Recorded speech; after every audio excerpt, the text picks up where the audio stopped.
What's going on, YouTube? This is SG1 Sports here on the Notre Dame channel at the Voice of College Football. We're going to preview the 2023 schedule for the Fighting Irish. Before we get to 2023, let's look back at 2022. Here was the schedule for Notre Dame in 2022. They played, of course, Ohio State. That was the big game to open up the season. Started off rough with that loss in Marshall and then a close game to Cal. This team really had their ups and downs. Thought they had it figured out after the wins over North Carolina and BYU. Then they lose to Stanford. Then they got pretty hot there, but faced a really good team, a really good USC team there in the last game of the season. But yeah, they had to play Clemson out of the ACC in one of their ACC matchups. North Carolina on the road, Ohio State and USC in a couple of their non-ACC games. So it was a pretty tough schedule for them last year. But let's look ahead to 2023 now. This is who they play outside of their ACC opponents. So they play 6 ACC games every year and then 6, I wouldn't call them non-conference games because they don't have a conference, but they do play the 6 ACC games. So they'll play Navy. That game will be in Ireland. That'll actually be a week 0 game. Looking forward to that.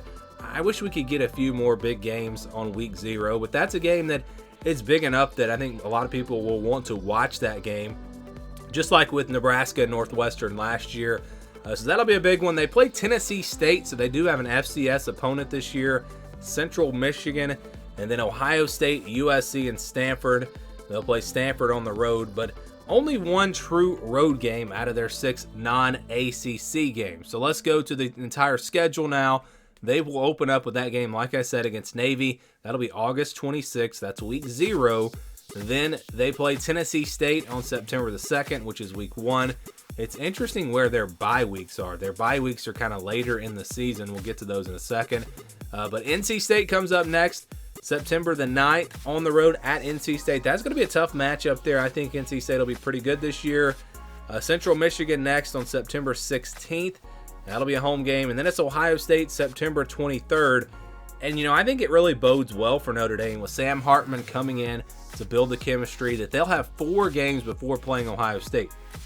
They'll have Navy, Tennessee State, NC State, Central Michigan. They'll play, 3 very winnable games, 3 games to really build some rhythm. Plus, they'll already have a road test against NC State. So you would expect them to really be prepared for that game against Ohio State.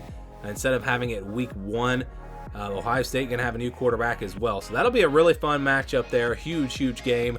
Then you go into the month of November, or in the month of October, I should say. Actually, no, they'll play Duke to close. So it's crazy they have all these games. They have 6 games before they get to the month of October.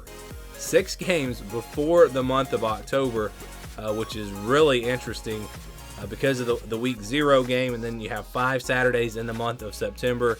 And that definitely is... That's different. I don't know if we've ever seen a team play 6 games before the month of October. But after Duke on the road, then they get into the month of October. They'll play Louisville on the 7th. That'll be a road game. Interesting matchup there. New head coach, of course.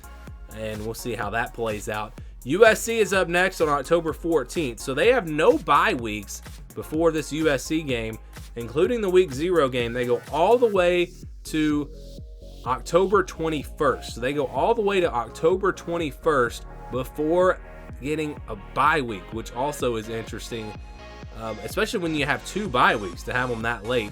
So they'll have the game after USC, they'll have the bye week. Then they'll play Pittsburgh at home on the 28th. Then it's a road game against Clemson on November the 4th. That'll obviously be a tough matchup there. And then they get another bye week. So their bye weeks come after 2 of their biggest games. They come after USC and after Clemson. You'd like to have the bye weeks before those big games. So that is really interesting with the schedule. They'll play Clemson there again on November the 4th. Then get that bye week. Then Wake Forest. Interesting matchup here because of Sam Hartman, of course, coming from Wake Forest. That makes that one intriguing for sure. But Notre Dame playing at home. You'd expect them to take care of business there and then finish things out with Stanford on the road November 25th.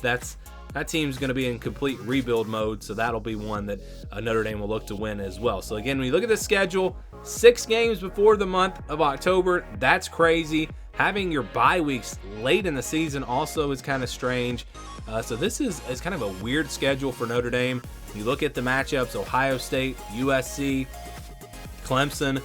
Those are going to be 3 really tough matchups there. NC State on the road, I think, also will be tough. Some tricky road games in there as well with Duke and Louisville. It's a really interesting schedule here for Notre Dame this year. I think it's manageable, though, especially when you get Ohio State and USC at home. I think that definitely will make it more likely for them to make a run and go 11-1 or 12-0 or whatever, and possibly get to the college football playoff. But again, some positives and negatives to take away from this 2023 schedule for Notre Dame.